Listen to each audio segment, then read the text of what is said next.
tudo bem com vocês? Eu sou a Valéria Peixoto de Alencar, eu sou professora, sou historiadora, sou pesquisadora de arte e educação em museus, né? Eu fiz o mestrado e doutorado em artes com esse direcionamento em educação em museus e patrimônio. Por isso que eu tô aqui hoje para a gente conversar sobre patrimônio tombado. E aí já vou começar revendo esse título, né? Porque quando a gente pensa em patrimônio tombado ou em patrimônio de um modo geral, mais do senso comum, a gente pensa o quê? Numa igreja, num palacete, numa edificação, num museu, até num monumento, né? Num patrimônio natural, por exemplo. Mas e o patrimônio que não é material, que não é um edifício, que não é uma obra de arte, que não é uma escultura? O que a gente faz? A gente não tomba, não dá para colocar uma plaquinha de tombo num acarajé, né? Nem numa roda de capoeira.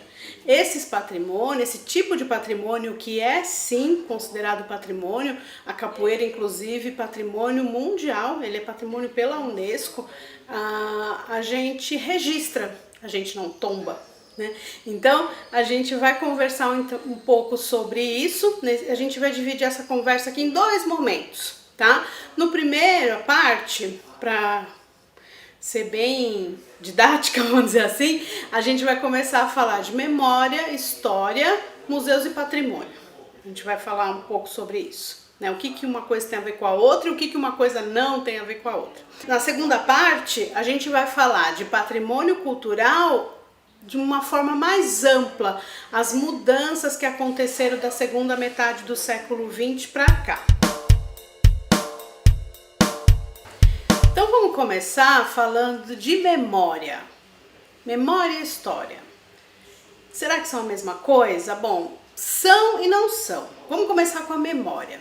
Memória, cada um tem a sua, certo? Será que, por exemplo, a sua infância, suas recordações, a sua memória de infância é a mesma memória que tem os seus pais? Ou seus irmãos, ou primos, primas, seus amigos de infância?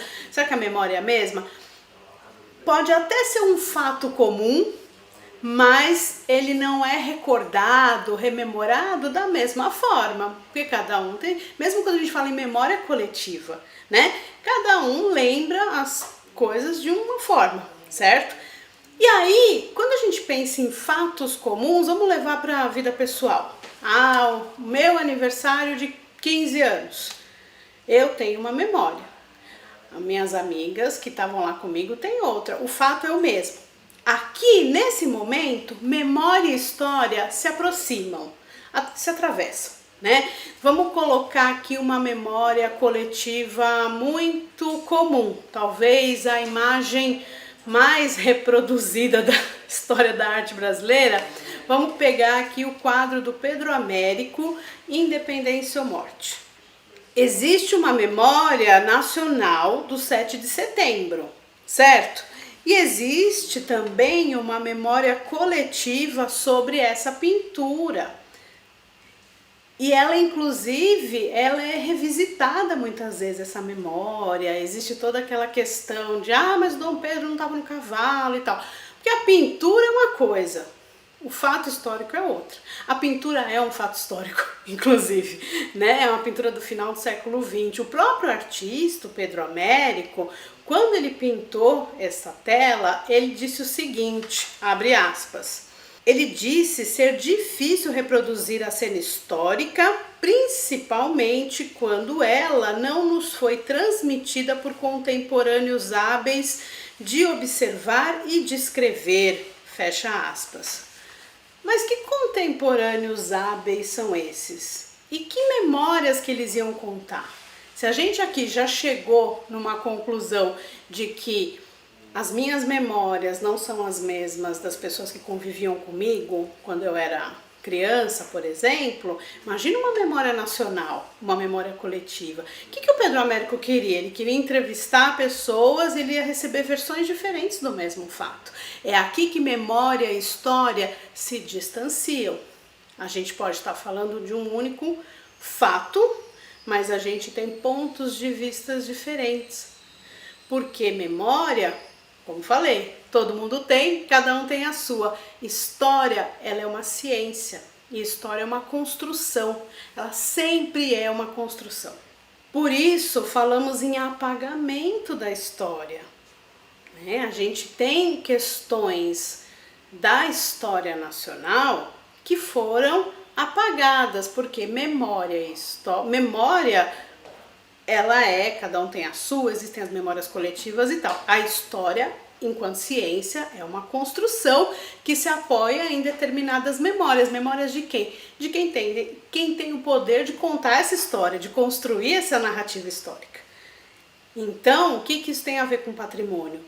A gente falou de memória e história. Tem a ver que o patrimônio e as decisões da história que vai virar patrimônio está intimamente ligada com relações de poder. Quem tem o poder de preservar qual história, de contar qual história e de qual memória, a partir de qual memória. Dá para entender? Vou dar um exemplo. Quando eu falo em Dragão do Mar, o que passa na sua cabeça? Agora, e se eu falar em Tiradentes? O que vem na sua cabeça? Bom, sobre o Tiradentes, eu aposto que veio para a maioria, não vou dizer para todo mundo que está vendo isso aqui não, mas para a maioria veio aquela imagem clássica do Tiradentes barbudo, até com a corda no pescoço. Agora, Dragão do Mar, eu fico imaginando uns monstros marinhos aí aparecendo na cabeça de vocês, né? Porque quem conhece essa história? Então vamos lá, só a título de informação. Dragão do Mar, ou Francisco José do Nascimento, ele foi um jangadeiro negro, cearense, abolicionista. Ceará, aliás, que aboliu a escravidão em 1884, né? Foi a primeira província brasileira a acabar com a escravidão. Em 1881, o Dragão do Mar e os seus colegas protagonizaram a chamada Greve dos Jangadeiros. O que era isso? Eles se recusavam a transportar para navios negreiros os escravizados que saíam ali daquela região, né, do Maranhão, do Ceará, para Rio de Janeiro e São Paulo. E aí, você estudou sobre o Dragão do Mar na escola? Comenta aqui me conta nos comentários se você estudou sobre isso, né? Isso é uma história apagada que vem sendo resgatada. Várias histórias apagadas vêm sendo resgatadas.